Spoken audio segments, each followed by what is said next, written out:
के मन बड़ी करे से तो पसर जानी हम रे डरे।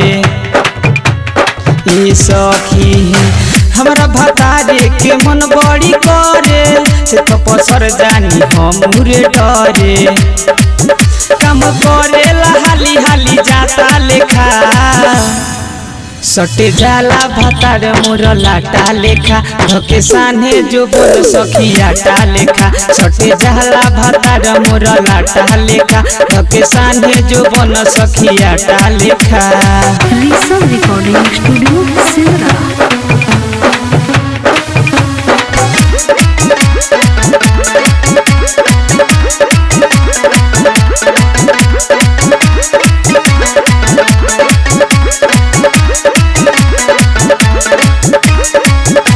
चोली से चुवेला हमारा पसेना कहेला हा तू अचारा से देना। ए सखी चोली से चुवेला हमारा पसेना कहेला हा तू अचारा से देना।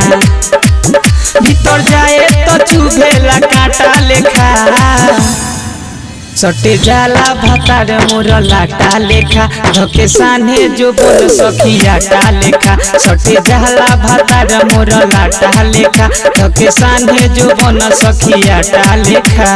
मिक्स बाय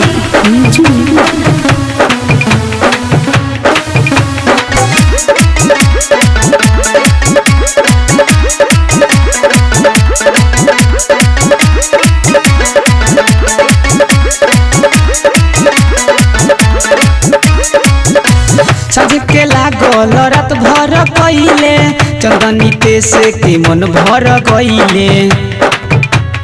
आही रे दादा सजके लागल रात भर कइले चंदनी तेज के मन भर गइले।